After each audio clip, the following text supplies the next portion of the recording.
Derrière ces murs situés dans le quartier du port de Nice, c'est l'effervescence. Tout le monde s'affaire dans la cuisine du Fourneau économique, l'association humanitaire d'entraide créée en 1906 par un membre de la Société Saint-Vincent-de-Paul.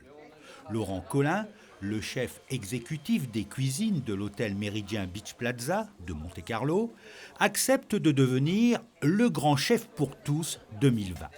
La recette est simple. Le chef concocte un repas pour les plus démunis, pour les personnes sans ressources ou ne disposant que de faibles ressources. Au menu, entrée, plat et dessert. Ce midi, on a une petite entrée nordique avec du saumon fumé, des crevettes. Ensuite, on a une crème de champignons au marron. On a un poisson, un lieu cuit avec des épices, avec des légumes couscous, de la semoule et un Paris-Brest en dessert. Tout le monde n'a pas la chance que nous on a dans l'hôtellerie de luxe de pouvoir côtoyer, d'avoir les moyens de faire des choses extraordinaires et que la solidarité, c'est le partage, c'est la convivialité aussi. Et on se doit, c'est pas parce qu'on est chef d'un hôtel de luxe, de ne pas penser à tout le monde. Donc celui qui met les tomates, il y en a un qui suit derrière avec un autre produit. Comme ça. Voilà, on avance.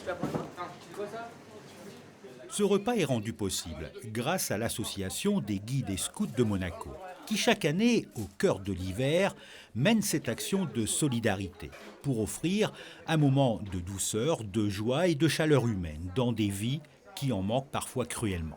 C'est une idée qui a germé à l'occasion d'une maraude de Noël.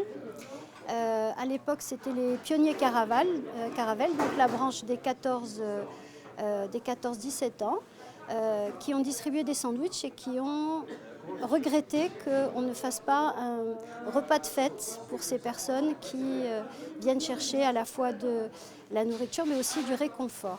Et l'idée est partie comme ça. Il y avait à l'époque des élèves qui étaient au lycée technique et hôtelier et donc ils en ont parlé à leur prof, à leur professeur de l'école hôtelière qui a contacté un chef et c'est parti comme ça sur la première édition.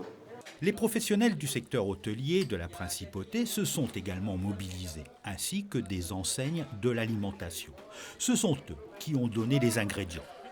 Les scouts composent la brigade du chef, ils mettent les petits plats dans les grands et s'exécutent sous les ordres de Laurent Collin et de Robert Larigny, ancien professeur d'hôtellerie et coordinateur du projet. Ils sont appliqués, ils sont motivés, ils sont enthousiastes comme on l'est à leur âge, c'est pour ça qu'ils sont là.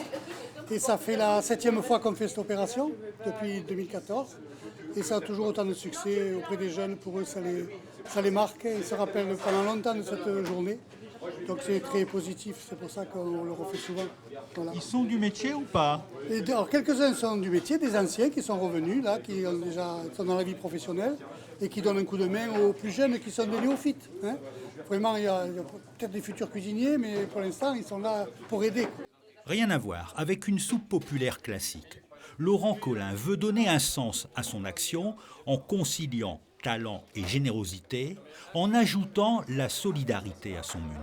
Le prix payé n'a rien à voir avec la façon de faire. Je veux dire, on est aussi sérieux pour ce genre d'événement que pour un dîner de gala avec tous les sommités de Monaco. Je veux dire, on se doit d'être comme ça. Je veux dire, encore une fois, quand je travaille ici, je travaille comme si c'était pour ma famille. Et quand je travaille à l'hôtel, je cuisine aussi comme si c'était pour les miens. Donc on est là pour faire plaisir. Donc il n'y a pas de niveau dans le plaisir, on fait plaisir. Avant l'arrivée des premiers invités, la salle est décorée. On est en train de colorier pour décorer la salle. Ça va être quoi ces décorations? En fait, ça va être une. Il a pas donné de papier. C'est ça. En fait, ça va faire une affiche. Ça va faire une grande affiche, une affiche composée. Lumière tamisée, belle vaisselle, tout est fait pour recréer une atmosphère de grand restaurant. Le chef coordonne, tel un chef d'orchestre, sa brigade. Les scouts sont chargés de servir ces femmes et ces hommes qui souffrent de l'isolement, de pauvreté ou de précarité. Mais tous dégustent un vrai repas. Top, formidable. Ça nous aide drôlement. On a des périodes difficiles et c'est vraiment, ça nous sauve la vie. Hein. Moi, je suis en train de traverser une période difficile jusqu'au printemps, mais voilà, ça m'a sauvé la vie, ces repas. Je viens là parce que je suis en famille. C'est très gentil, c'est bon, c'est propre. Et pour 1 euro, vous ne pouvez pas manger ailleurs. Hein. Ce jour-là, Laurent Collin régale près de 200 personnes. Et l'association des guides et scouts de Monaco se réjouit de cette action qu'elle mène depuis 7 ans et qu'elle a bien l'intention de reconduire.